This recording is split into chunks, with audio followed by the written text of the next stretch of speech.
My name is Emily, and the night my world shattered began with something as ordinary as tea. The porcelain cup on the table was still warm.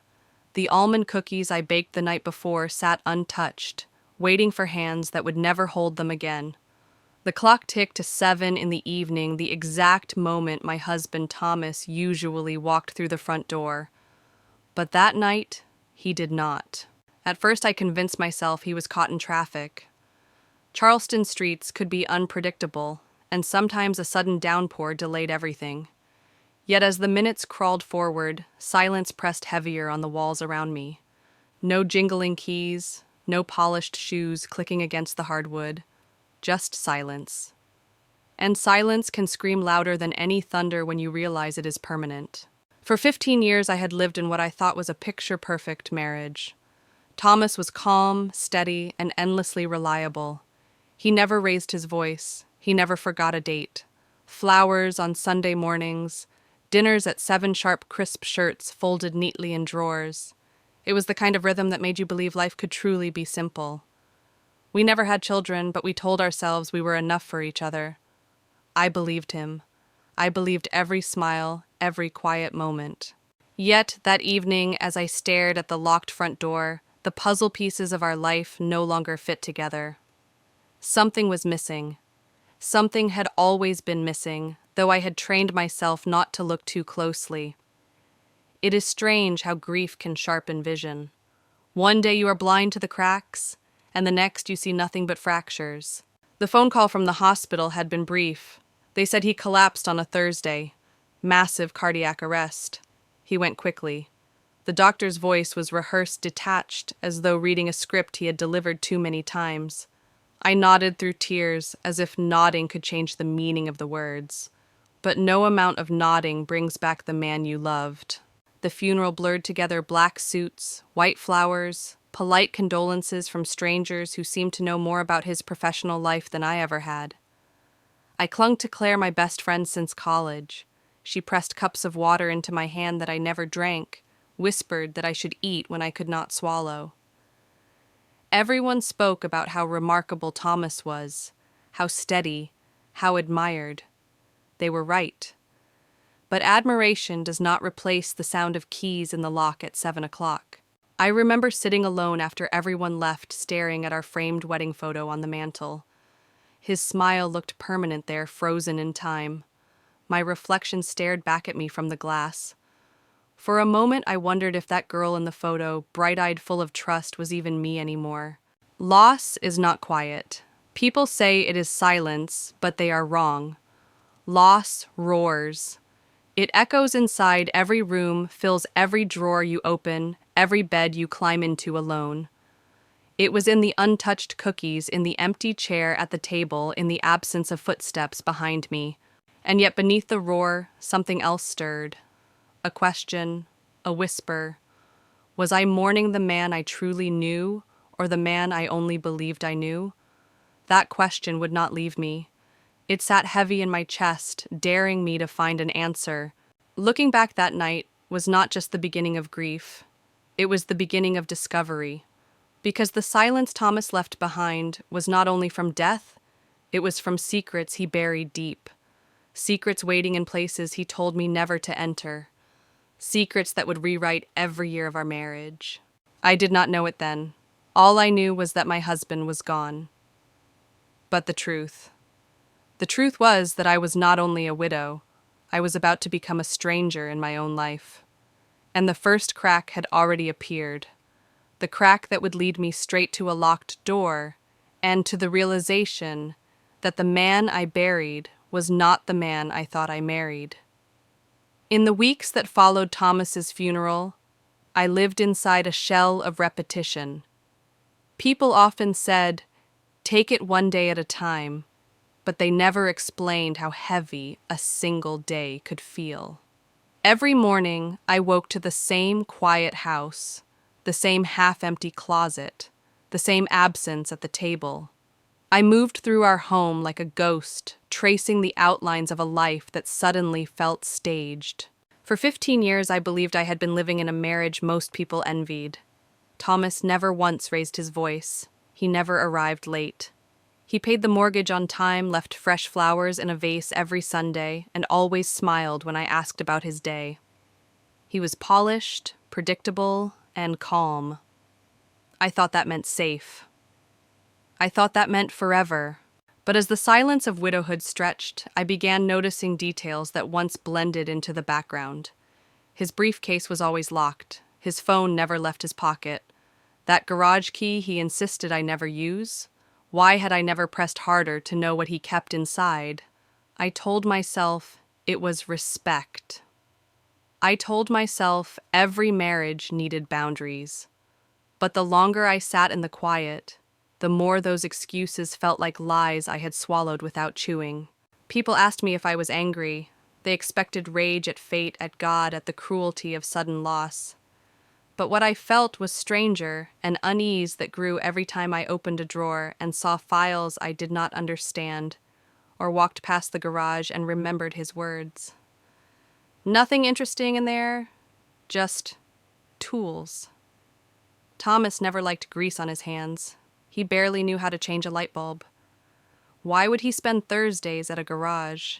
Still, I fought to keep the image intact, the image of a perfect marriage, a perfect man. Because to question him now after his death felt like betrayal.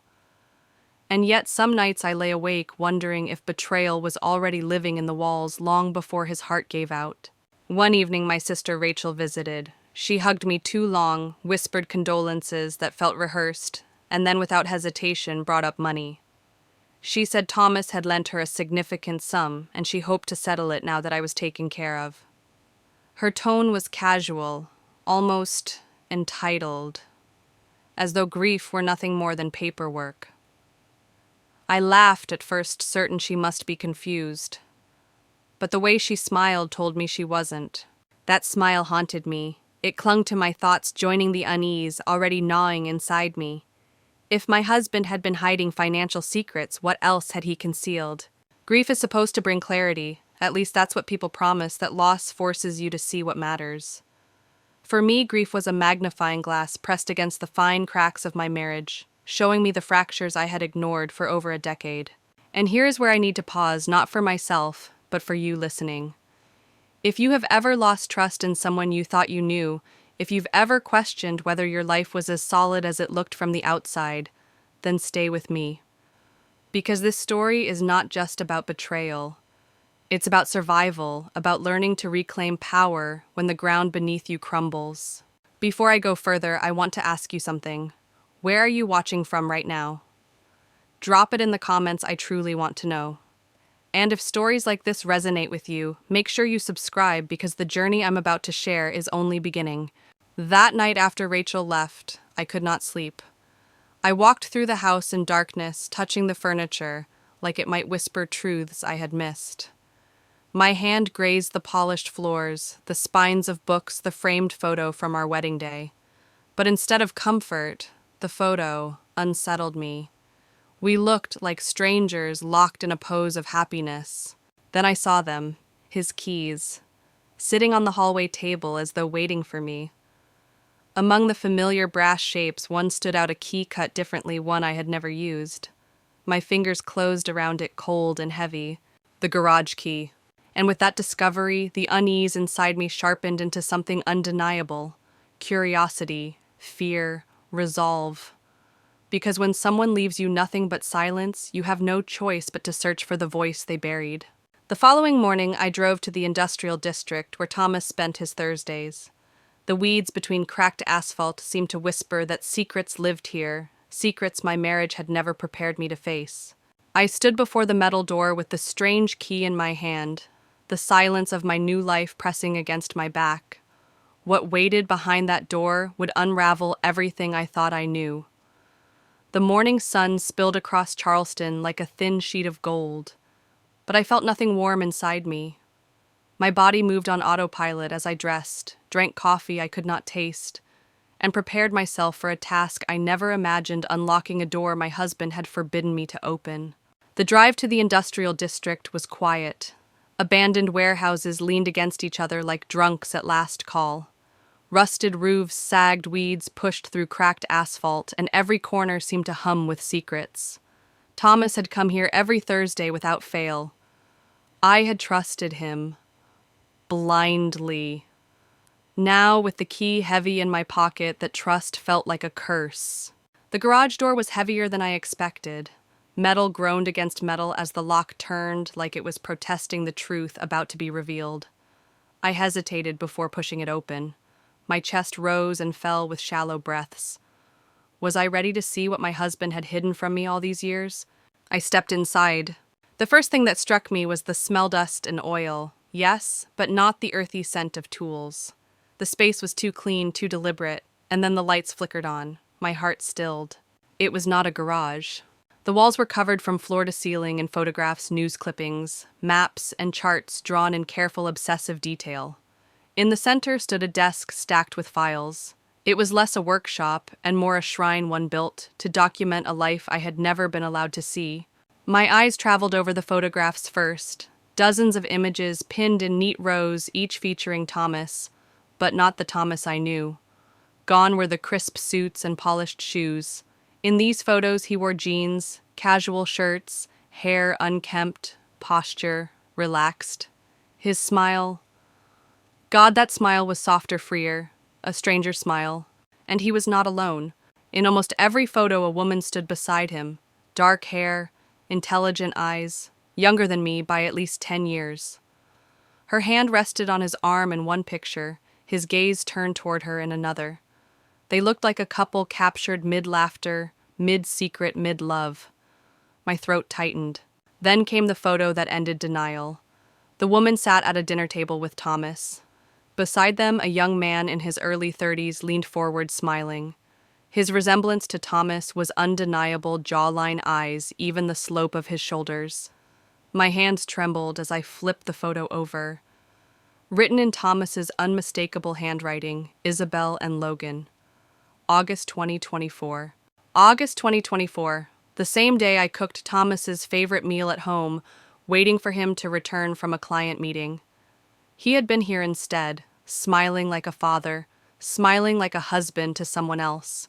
My knees buckled. I clutched the desk for balance, forcing air into my lungs. 15 years of marriage. 15 years of flowers, dinners, promises. All of it now felt like theater, a carefully staged performance to keep me from asking the questions I should have asked long ago. I sank into the dusty chair by the desk. A bitter laugh escaped my lips, sharp and ugly. What was I supposed to do with this? Who was I now?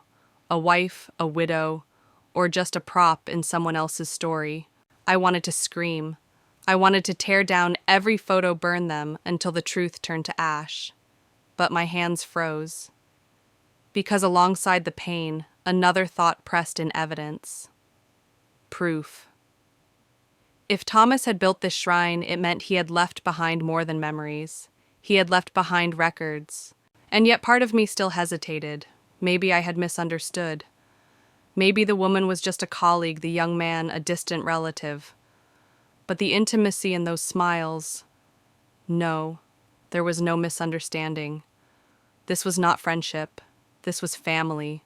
I closed my eyes and whispered to the empty room, "Who were you, Thomas? Who were you really?" Now I want to pause and ask you, if you walked into a room and found evidence that your partner had lived an entire second life, what would you do? Would you destroy it, deny it, or chase the truth to the very end? Tell me in the comments, because I need to know I am not the only one who would be torn apart standing in front of these walls. I opened my eyes again. The files on the desk waited for me. Bank transfers, letters from foreign companies, medical reports. My husband had been preparing for something, perhaps his death, perhaps the fallout of these secrets. He knew time was short. He knew his heart was failing.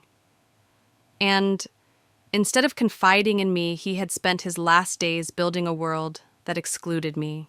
In that moment, grief twisted into something sharper. Not just loss, not just betrayal, but the realization that I was living in a story Thomas had written without me. I picked up the first file, hands trembling, but steadying with each breath. Because if this was my husband's hidden life, then it was mine now too. And I had no choice but to turn the page. The files on the desk seemed to whisper my name.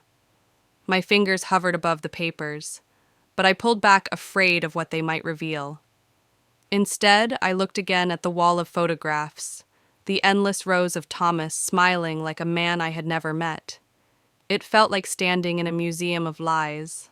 Every detail screamed that my marriage had been built on a stage set, and I had been cast in the role of unsuspecting wife. I forced myself to focus on the desk. The first folder contained corporate records, strange signatures from overseas firms, and transfers that stretched across continents. The numbers blurred in my vision. I did not recognize the names of the companies. I did not recognize the man who built them. Then I saw a medical report. My heart thudded in my ears as I scanned the page.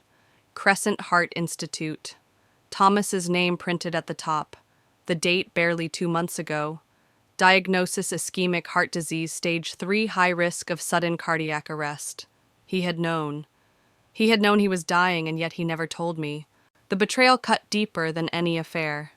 He had let me plan dinners, let me believe in forever, even as the clock ticked down. And instead of preparing me, instead of allowing me to hold his hand through the end, he built a secret world with another woman and another family. My vision blurred with tears, but I refused to look away. I forced myself to keep reading, to keep digging. That was when I noticed the key. A single silver key, different from the rest, lying at the edge of the desk, as if placed there deliberately. My stomach twisted. This was not the first key I had found. The first had opened this garage, revealing the lies plastered across these walls. But this one was smaller, thinner, and attached to a tag marked with a faint engraving, office. His office. The thought jolted me back into memory. For years, Thomas had kept a small space downtown. He called it his satellite office, a place for private meetings. I had never been inside. He said it was boring, just paperwork and contracts. I never pressed. I never wanted to be the kind of wife who questioned everything. But now I knew the truth. Pressing was survival. I closed the folder and slipped the silver key into my pocket.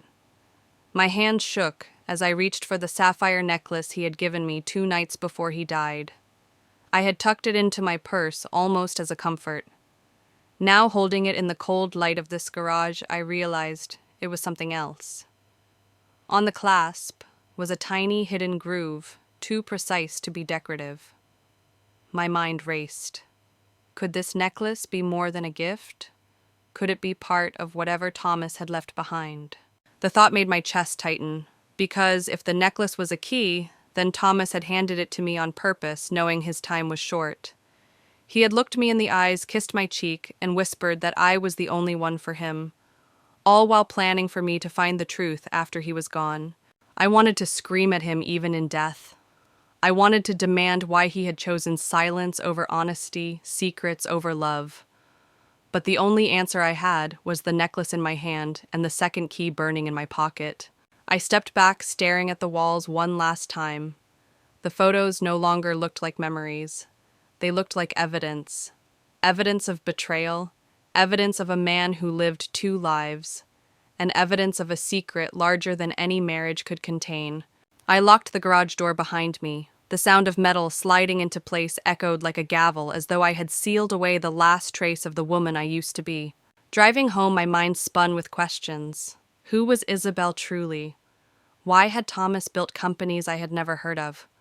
What was waiting in his office? And what would I find if I kept pulling on the threads he left behind? But more than anything, one thought consumed me. What if someone else was already looking for the same answers? Because a man who lived this many lies never lived them alone, and I was about to find out just how dangerous his secrets really were. The next morning I returned to the garage. I told myself I needed clarity, but in truth I was already addicted to the search. Grief had twisted into obsession, and the walls of photographs had become my prison. I turned the light on again, watching the harsh glow sweep across the room. There they were, his other life, staring me down from every angle. I walked closer to the collage, my eyes locking on the woman. She appeared in nearly every frame. Dark hair, sharp features, a beauty that seemed effortless. She was not posed the way wives pose beside husbands at holiday dinners. No, her body leaned into his. Her hand brushed his arm. His gaze softened only when turned toward her. I whispered her name out loud, though I had only seen it scribbled on the back of one photograph. Isabel. Saying it made my stomach tighten. Isabel was not just a woman who passed through his world. She was part of it, woven into every smile that I had never seen at home. Then my eyes dropped to the young man beside them. He was tall, strong, his features uncannily familiar. His jawline mirrored Thomas's, and his eyes, God, those eyes held the same weight of silence my husband carried. On the back of the photo, Thomas's handwriting sealed the truth. Isabel and Logan. August 2024. I remember that day with painful clarity. I was home cooking Thomas's favorite meal, waiting for him to return from a client meeting. Meanwhile, he was here laughing with Isabel and Logan, smiling like he belonged to them. The realization struck me harder than his death. Thomas had not only betrayed me with another woman, he had built an entire family. Isabel and Logan were not just companions in photographs. They were his secret life. A life he had chosen again and again for years, while I sat at home faithful and blind. I sank into the chair, gripping the edges to steady myself. My mind replayed 15 years of Sundays of roses placed neatly in a vase of dinners at 7, of promises whispered in the dark. Were they all empty, or had he loved me in some strange, fractured way, while also giving his heart to someone else? Anger pulsed hot through my veins, but underneath it was something more dangerous, doubt. Who was I to him? A partner? A placeholder? Or simply the woman who kept the house in order while his real joy lived elsewhere? I pressed my hands to my face, fighting back tears that refused to be contained. When I finally looked up again, I noticed the files stacked beside the photos. Corporate records, bank transfers, letters written in languages I barely recognized. All connected to names I did not know except for one. Logan. His name appeared on several documents linked to accounts I had never seen. My breath caught. This was not just about love or betrayal. This was about money, power, and legacy. Thomas had been planning something far beyond a double life. He was building an empire, and Isabel and Logan were part of it. The photos blurred as my vision swam. My marriage, my identity, my very existence felt like a shadow now. And yet, as painful as it was, I knew I could not turn away, because the truth had already found me. And before I continue, let me pause. If you were in my position, if you found proof that the person you loved most had another family, another child, another future, what would you do? Would you confront it? Would you bury it? Or would you keep digging, even if it destroyed you? Tell me in the comments, because I know I am not the only one who has wondered how far we can go for the truth. And if this story grips you the way it grips me, don't forget subscribe now so you do not miss what comes next. I leaned back in the chair, staring at the necklace in my hand. The sapphire glinted under the flickering lights. Thomas had given it to me only 2 nights before he died, his voice gentle, his eyes steady. He said, "You are the only one for me." But the photographs mocked those words. They told another story, a story of Isabel, of Logan, of a man who lived a second life right beneath my nose. I clenched the necklace so hard the edges pressed into my palm. I had choices to make. I could turn away. I could burn it all and live in ignorance. Or I could follow the path Thomas had left me, even if it led to ruin. My pulse quickened as I realized the truth. I was already following it, and there was no going back. The file shook in my hands as I forced myself to read through the medical report again. Crescent Heart Institute. Date just 8 weeks before his death. The words blurred, but the meaning pierced through like glass. Ischemic heart disease. Stage 3. High risk of sudden cardiac arrest. Thomas had known. He had known that every beat of his heart was borrowed time.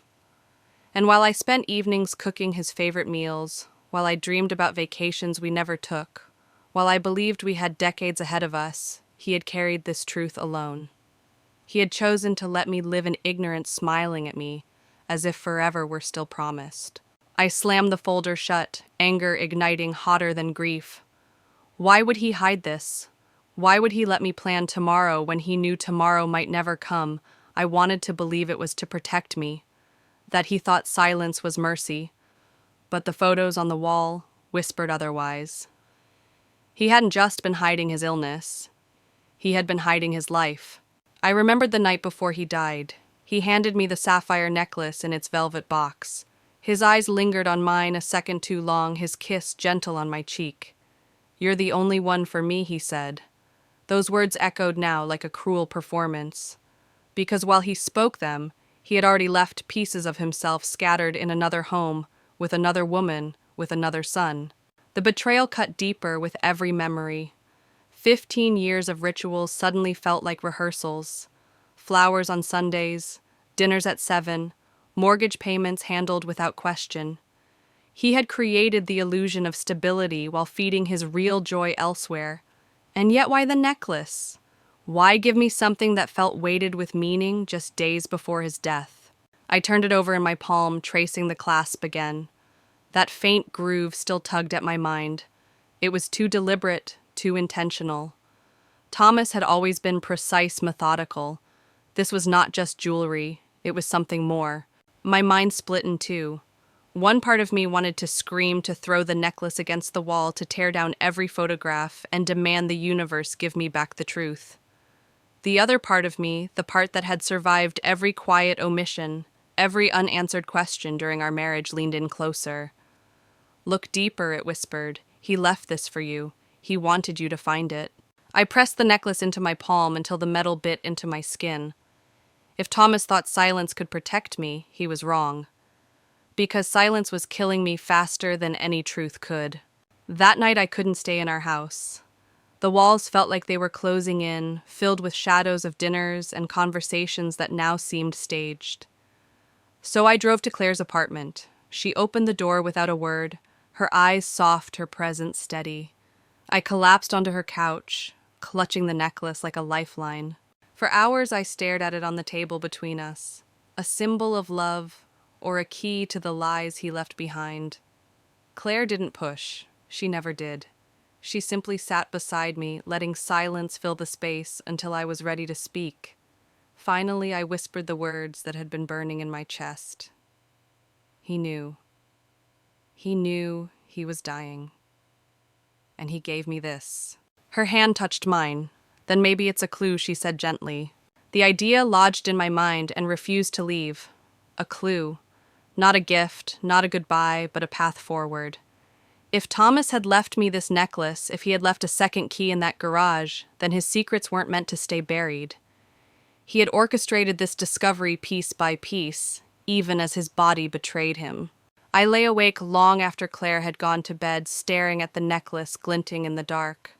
Questions looped endlessly. Was Isabel still alive? What did Logan know? Why build secret companies? And most of all, why give me the tools to uncover it now? By dawn I understood one truth. Thomas had written 2 lives, one on the surface polished and perfect, another in the shadows tangled and dangerous. And by leaving me this necklace, he had forced me into the second life. I rose from the couch, slipped the necklace over my neck, and looked at my reflection in the mirror. The woman staring back wasn't just a widow anymore. She was a survivor standing at the edge of a storm, and I knew without question the next step was inevitable. I had to find Logan. The following day, I returned to the garage one last time, convinced I had squeezed every secret from its walls. The air was stale, thick with the weight of betrayal, but as I stepped inside, something shifted. The hair on the back of my neck rose. I wasn't alone. Footsteps echoed softly behind me. I spun around, heart pounding against my ribs. There, standing in the doorway, was the young man from the photographs. Dark hair, sharp jawline, eyes that mirrored Thomas's with eerie precision. He looked at me with calm intensity, though I could see the hesitation in his stance. "Vivian Carter?" he asked. His voice was low, steady, but not unkind. My throat tightened. "Who are you?" He stepped forward. "My name is Logan Myers. Thomas Carter was my father." The words shattered the air between us. My legs nearly gave out, and I gripped the edge of the desk to stay upright. I wanted to deny it, to scream that he was lying, but the truth was etched in his face. The same gaze, the same silence that spoke louder than words ever could. "You're really his son," I whispered. "Yes," he replied without hesitation.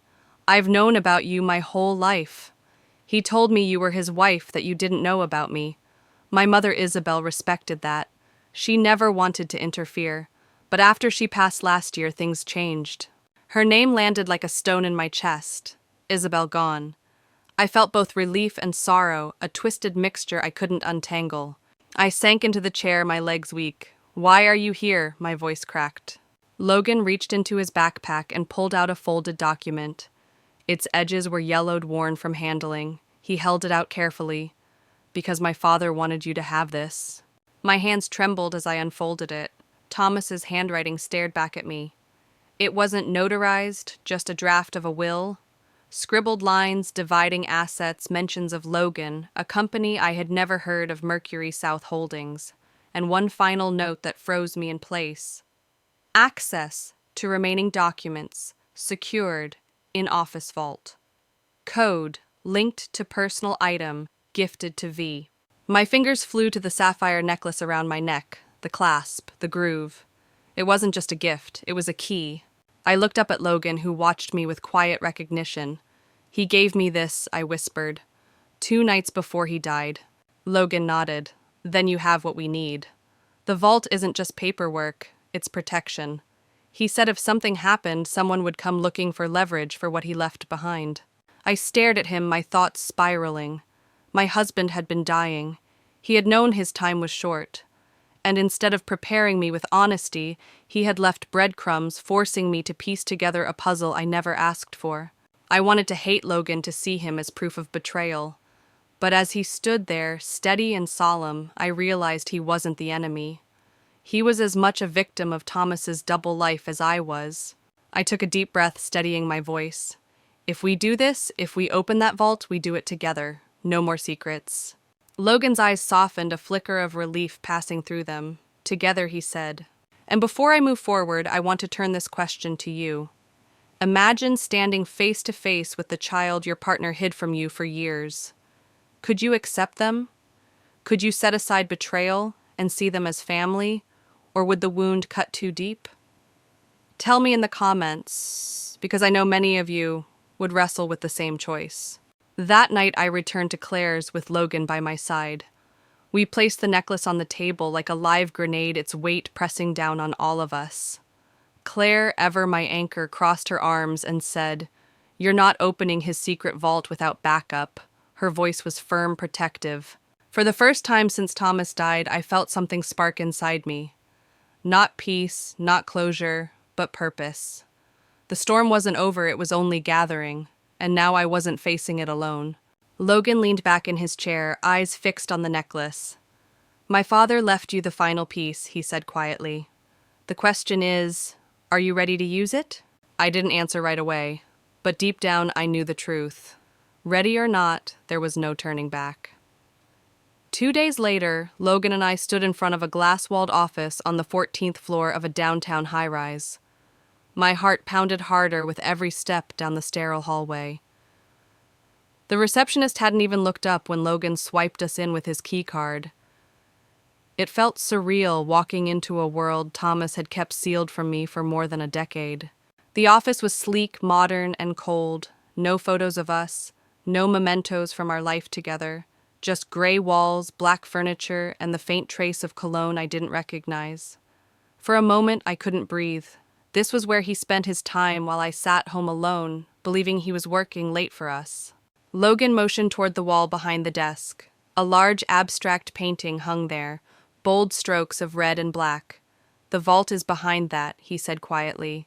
My hands shook as I unclasped the sapphire necklace around my neck. The metal was cool, deceptively beautiful, as if mocking the secrets it carried. I turned the clasp counterclockwise. A small click echoed in the room. Hidden inside was a thin metal plate no larger than a SIM card. Logan slid it into the keypad embedded in the wall. A low beep followed, then a hum. The painting shifted slightly, revealing a safe. The lock disengaged with a heavy sound. Logan pulled the door open, and together we leaned forward. Inside lay stacks of documents, a sleek black flash drive, a small wooden box, and a single silver key attached to a tag that read, "Bank Safe Deposit. Federal Trust. I reached for the wooden box first. My fingers hesitated at the latch, but I opened it anyway. Nestled inside was a ring. Simple gold, a modest diamond. At first I thought maybe it was meant for me some forgotten gift. But when I turned it over, my chest caved in. Engraved inside the band were two words, N always. Not V, not Vivian, N Isabel. The room tilted around me. He had bought her a ring. Maybe he had even proposed. My knees weakened, but I forced myself to stay upright. Tears stung, but rage held them back. For 15 years I had been his wife in name and in law, but Isabel, she had been his heart. Claire reached for my arm, her voice breaking the silence. Emily. I shook my head, clutching the ring so tightly the edges dug into my palm. No, let me see the rest. Logan's jaw tightened as he lifted the stack of documents. These are international transfers. Some to banks, I recognize others shielded behind shell companies. Mercury South Holdings appears everywhere. I took the flash drive, turning it over in my hand. Black, unmarked, silent. Whatever secrets it held, I wasn't ready to face them yet. Finally, Logan picked up the silver key. His eyes narrowed as he read the engraving. This leads to a safe deposit box. Whatever he wanted, hidden most, it's there. The room grew heavy with the weight of unspoken truths.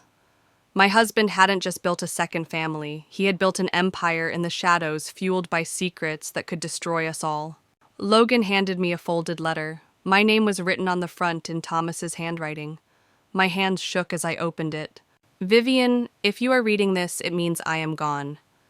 I never had the courage to tell you the truth. I was selfish. I built 2 lives because I could not give up either, and in the end it cost me everything. I loved you in the only way I knew how.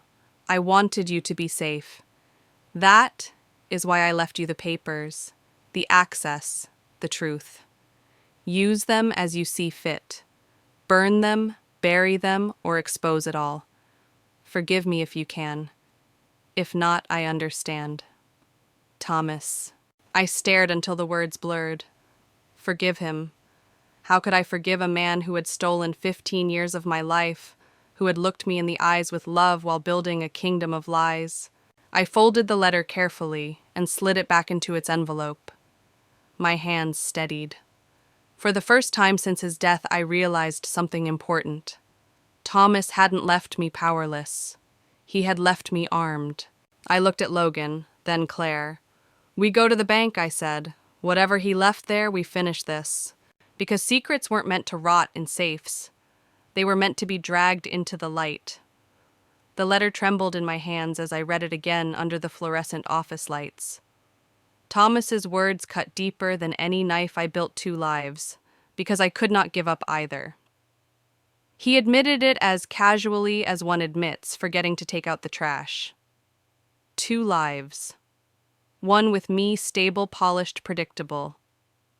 Another with Isabel and Logan, alive, vibrant, hidden. I folded the paper carefully, sliding it back into the envelope. My chest heaved, not with grief this time, but with fury. He had written these words expecting me to forgive him, to understand the impossible choices of a man torn between 2 worlds. But his choices weren't impossible. They were selfish. I looked around the office. The stacks of documents, the ring inscribed with N, always the flash drive glinting on the desk. They weren't just evidence of betrayal. They were weapons. Proof of a life built on shadows and money that couldn't survive daylight. Claire broke the silence. Vivian, what are you going to do? I stared at the necklace in my hand, the one Thomas had given me days before he died. Once I thought it symbolized love. Now it felt like a key to war. He gave me the truth, I said slowly, and the choice of what to do with it. Burn it, bury it, or expose it. Logan leaned forward, his jaw clenched. If we bury it, the people he worked with will come looking. They'll want what's in that safe deposit box. They'll want leverage, and they won't ask politely. I met his eyes. The resemblance to Thomas made my stomach twist, but I didn't look away. Then we don't bury it, I said. We fight with it. The words left my mouth before I fully believed them. But as soon as I said them, I felt stronger. My husband had left me silence, lies, and betrayal, but he had also left me the tools to burn the empire he built. Logan nodded slowly. Then we go to the bank. We left the office in silence, carrying folders and a flash drive that could topple more than just memories. Outside, Charleston stretched before us, gray skies heavy with rain. I pressed the envelope with Thomas's confession against my chest, my mind racing. He had given me the choice, and choices define who we become. As we walked to the car, I couldn't help but wonder what else had he hidden. If a man could conceal a family, a fortune, and an empire, what secrets still waited inside that safe deposit box? That thought haunted me more than the betrayal itself. Because betrayal you can survive. But unanswered questions, they eat at you until there's nothing left. And here's where I want to pause for you, the one listening. Imagine holding proof that the person you trusted most built 2 lives. Imagine knowing that what you choose next could destroy powerful people or destroy you. What would you do? Would you protect his secrets, or would you expose them? Tell me your answer, because the choice I made would change everything. We drove through the city in silence. Claire sat in the back, her hand resting lightly on my shoulder, grounding me. Logan's focus never left the road. The rain began to fall, streaking the windshield like tears the sky was shedding on my behalf. When we reached Claire's apartment, I carried the files inside like fragile glass. We spread them across her kitchen table. Dozens of contracts, wire logs, shell company registrations. My husband hadn't been a man with hobbies or side projects. He had been a man running an international operation. The flash drive sat in the center of the table, silent but pulsing with weight. We didn't open it that night. None of us had the courage. Instead, we stared at it as though it might explode on its own. I lay awake on Claire's couch, the sound of rain pounding against the window. My husband's words echoed in my mind. Burn them, bury them, or expose it. And deep down, I already knew my answer. I wouldn't burn them. I wouldn't bury them. I would expose everything, because truth doesn't stay buried forever. The next night, as I tried to drift into restless sleep on Claire's pull-out couch, my phone rang. The screen glowed with an unknown number.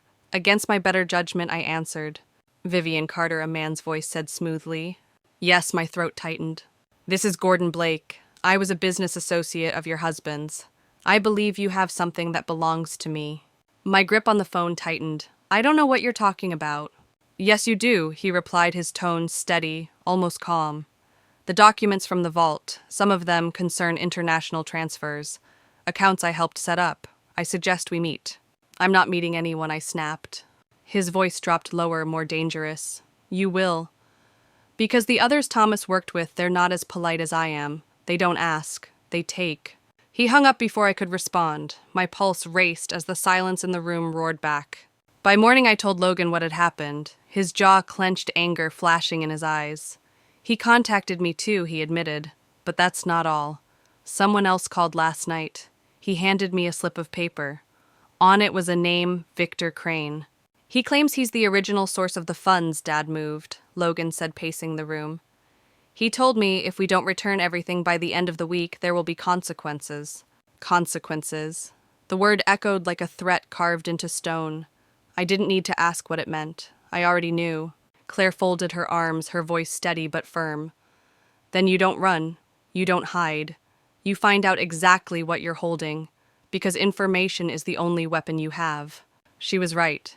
We still had the safe deposit box. Whatever Thomas had locked away there might explain who really controlled the money and who we were up against.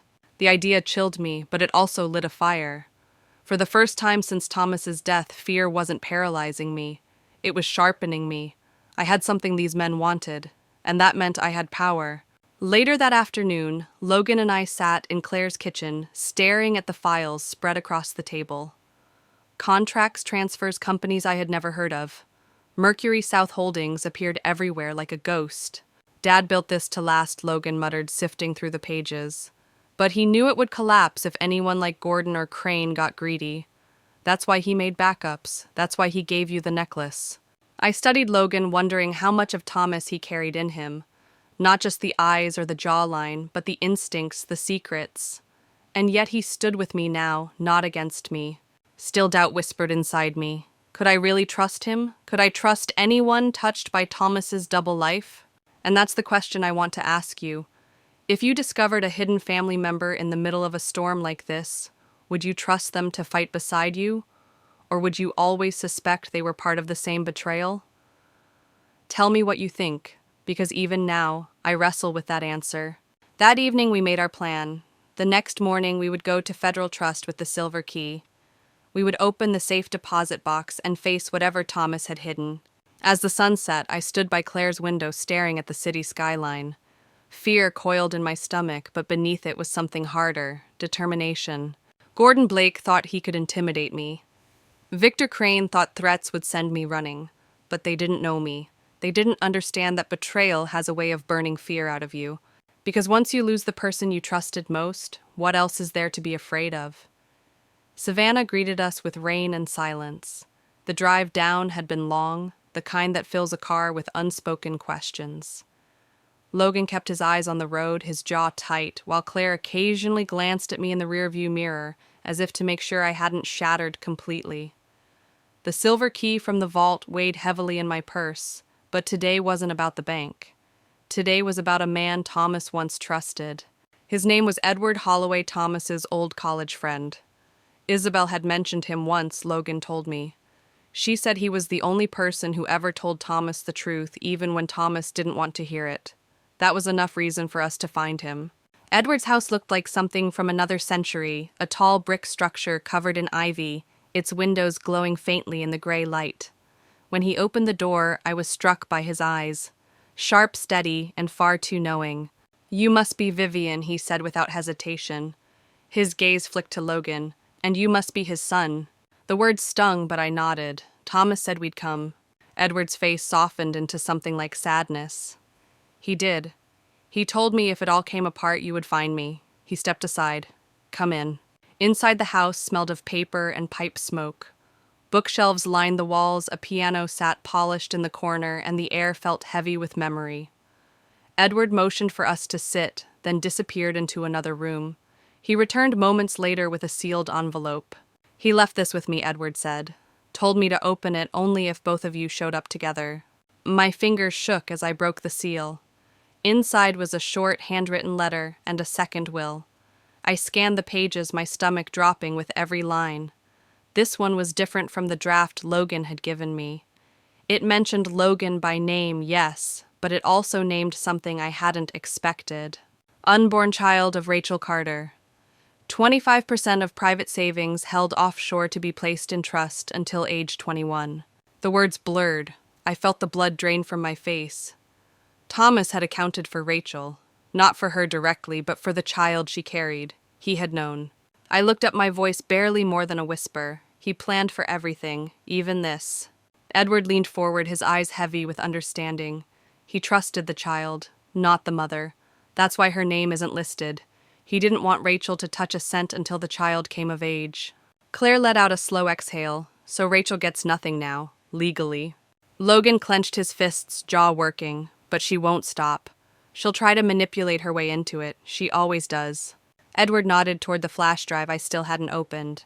"Then you use that. From what Thomas told me, it contains records of every transfer, every partner, every crime.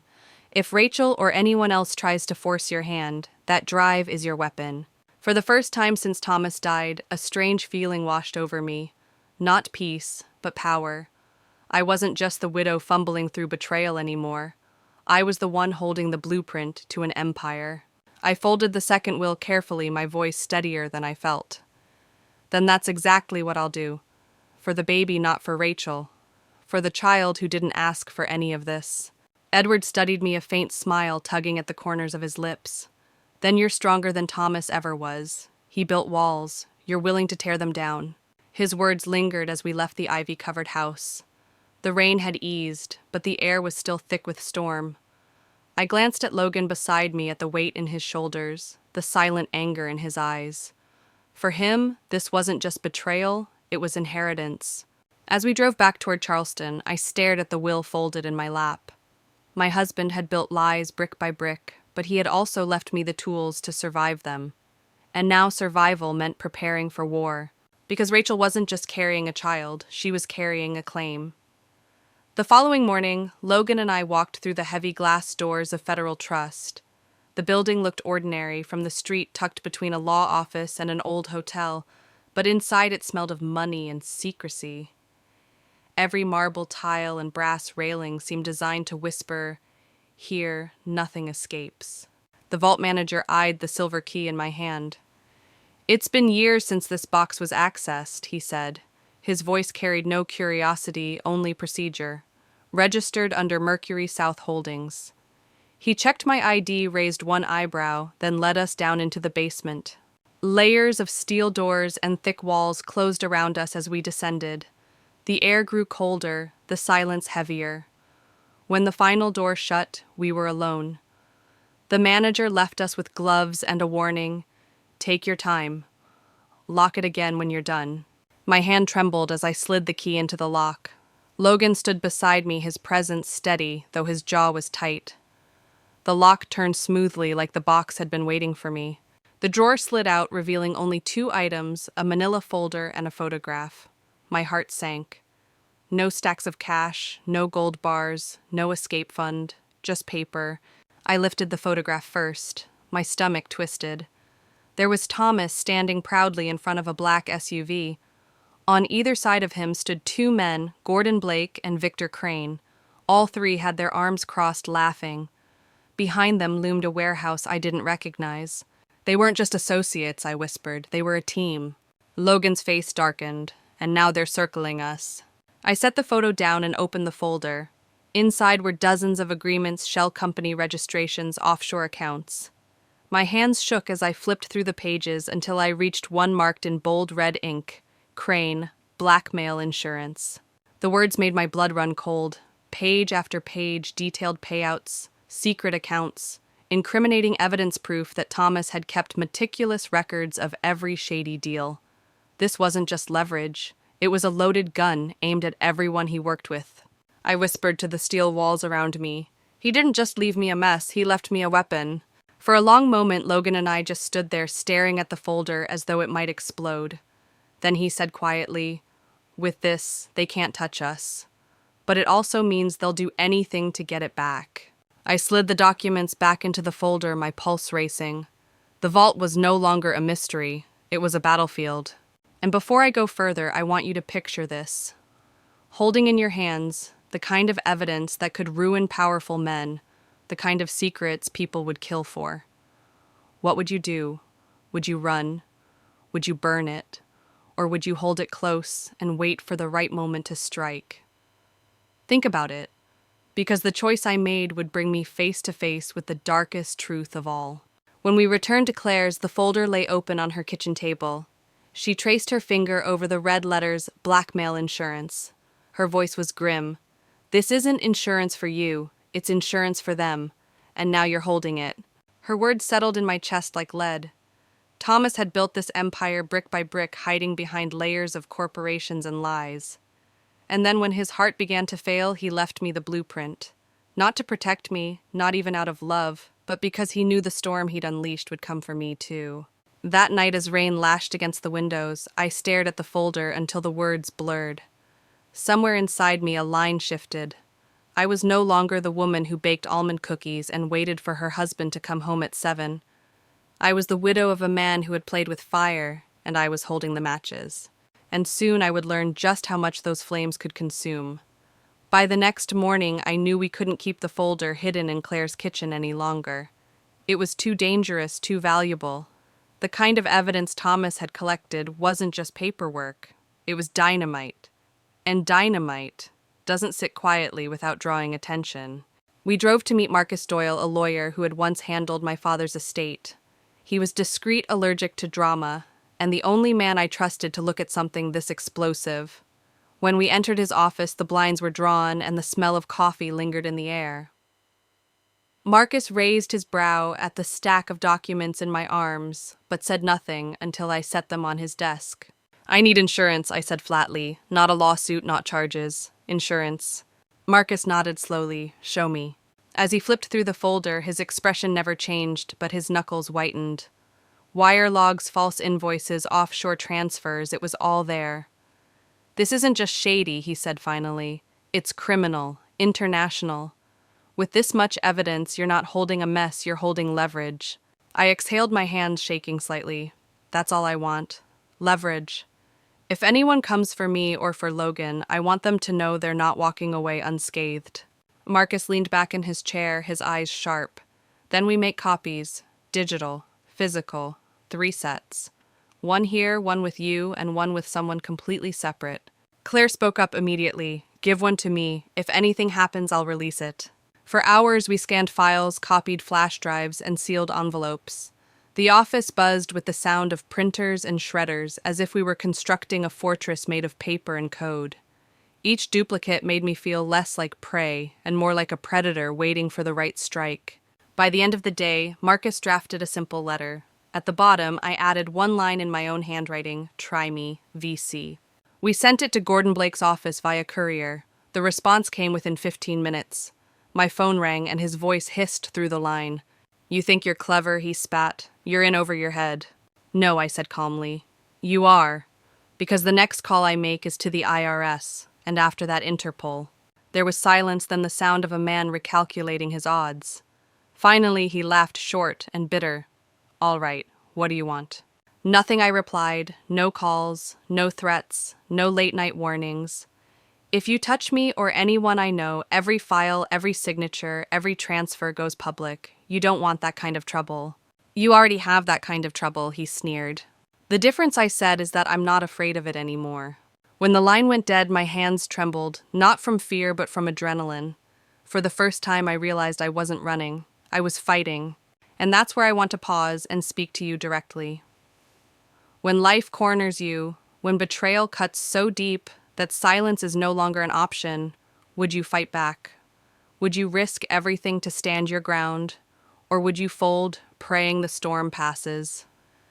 Tell me in the comments, because I know some of you have faced storms of your own, and your answers might just help someone else survive theirs. Back at Claire's, Logan sat beside me on the porch.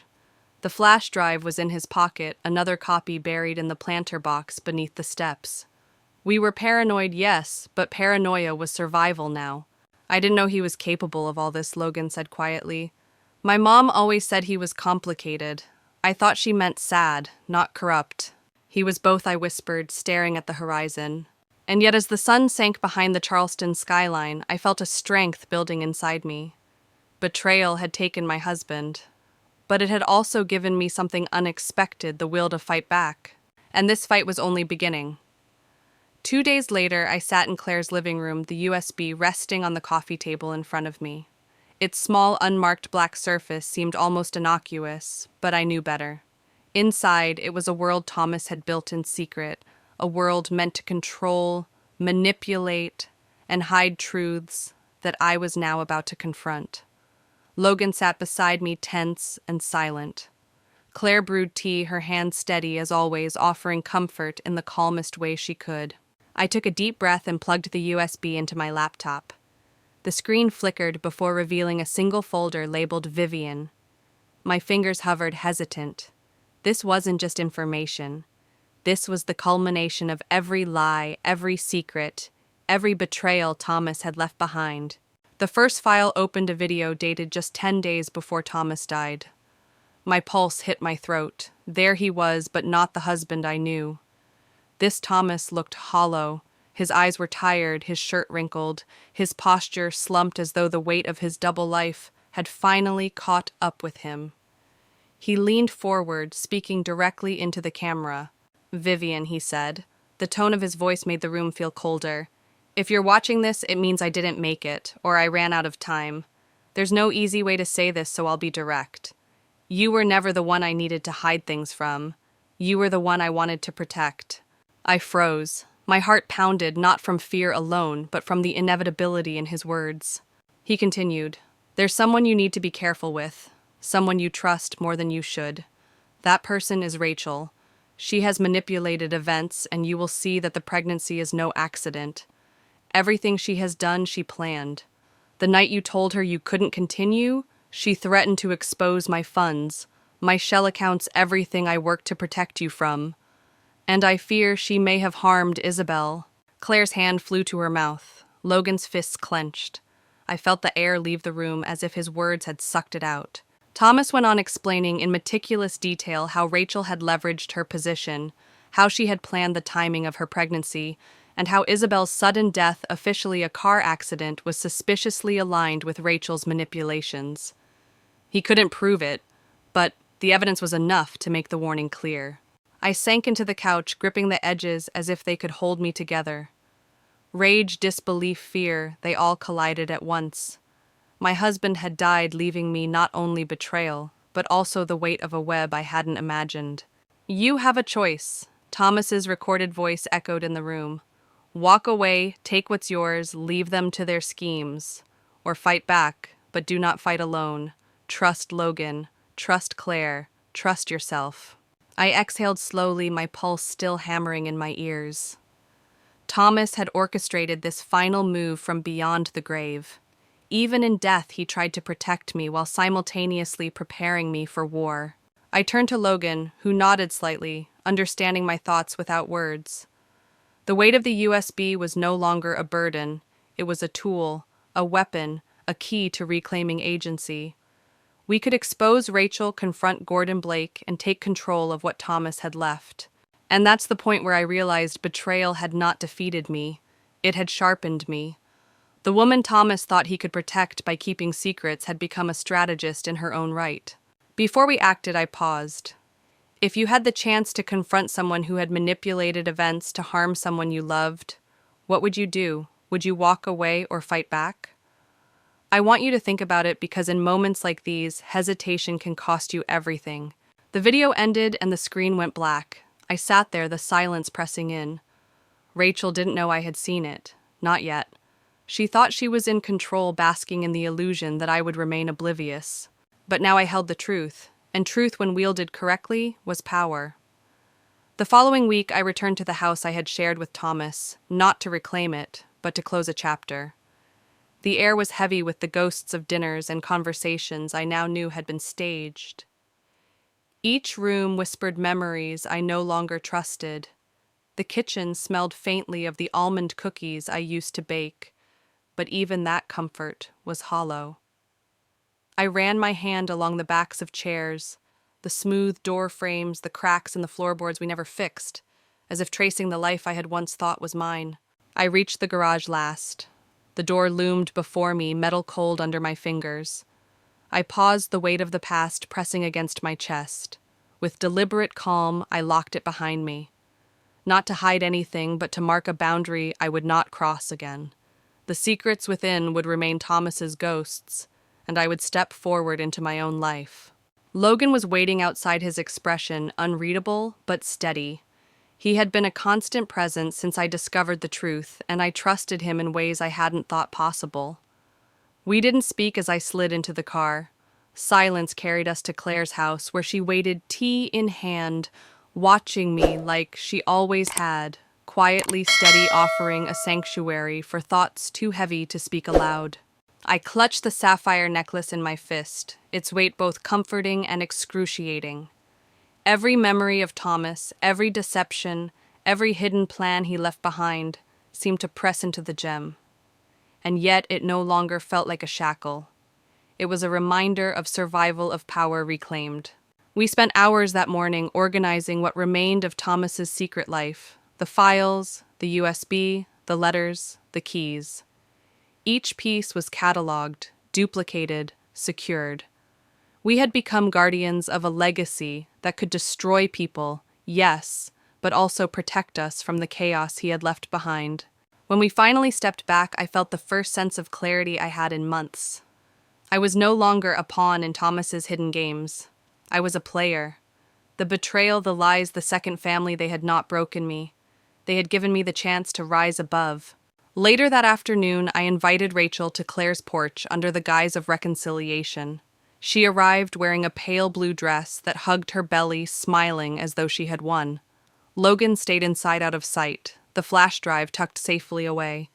Claire poured sweet tea, then excused herself, leaving us alone. "Vivian, I'm glad you reached out," Rachel said, her voice casual. "I was worried you were angry." I let her words hang in the air, folding my hands over the sapphire necklace. "Why would I be angry?" I asked softly, voice measured. Because my husband slept with you, or because he left you part of the inheritance. She froze for a fraction of a second, then smiled faintly. Thomas was confused, torn, she said, but I interrupted. He didn't love me. He pitted us against each other. And now I know everything about the accounts, the shell companies, and what you planned. Rachel's lips parted slightly, the first crack in her smug composure. I stood slowly, deliberately placing the flash drive on the table between us. I'm not going to court, I said. I'm not going to fight for half-baked justice. But I am walking away, leaving you with everything you thought you wanted. The money, the child, the lies. And now the consequences are yours to carry. Her face stiffened. You think that scares me? I smiled faintly, cold and steady. No, but it should. Turning, I walked back inside to Logan, who waited silently. Together, we handed the flash drive and copies of the files to Marcus Doyle, instructing him that if anything happened to us, everything would go public. Every document, every account, every secret Thomas built in shadows. The house once a prison of lies now felt empty and free. I packed a single suitcase, leaving the rest behind. 1 week later, I boarded a flight to Colorado. A tiny cottage near the mountains awaited me, a new lease, a new life, a new name. No safes, no hidden accounts, no performance dinners at 7. I was Vivian Carter, widow survivor, and the only one holding the blueprint of a man who had thought he could outsmart life itself. The silence he left behind had been transformed into power, and for the first time I felt the freedom of choosing my own path. And as I settled into the quiet, the air crisp with mountain wind, I realized that the story wasn't over. Not really. Thomas had left us the pieces, and it was now our choice what to build with them. If you think this is the end, stay tuned, because there's more to uncover in the story of betrayal, survival, and the truths that can't stay buried. The sun rose over the mountains, casting golden light across the little cottage. I stepped onto the porch, breathing in the crisp, cold air that smelled of pine and freedom. For the first time in months, I felt no weight pressing down on my chest. The house behind me, the city I had left, the lies, the secrets, the betrayal, they were all gone, or at least out of reach. I placed the sapphire necklace on the small wooden table beside the door. It was heavy with memory, yes, but it no longer controlled me. It reminded me of the lessons I had learned, that strength is born in the shadows, that trust is fragile, and that betrayal does not define who you are unless you let it. Logan and Claire had returned to their lives, but their support remained a steady thread in my new world. I wrote letters to Thomas, not to forgive, not to dwell, but to release the hold the past had on me. I documented what I knew in case anyone ever tried to manipulate the truth again. The flash drive, the copies of the files, the letters, all were secured like a map to survive any storm that might come. I walked through the garden I had planted behind the cottage, feeling the soil beneath my fingers. Life here was simple, deliberate, and mine. I could choose each moment without fear of someone else's deception lurking behind every door. I smiled at the thought that no one could take this from me, not even the ghosts of the past. And in that quiet morning, I finally understood survival is not just about enduring. It is about reclaiming your power, shaping your future, and stepping into the life you are meant to lead. I had lost a husband, uncovered a hidden family, and faced threats that could have destroyed me. But in the end, I gained myself. The mountains stood steadfast before me, as if to whisper that freedom is always possible. And I knew that whatever came next, I would face it not as a victim, but as the architect of my own story, strong, unbroken, and free.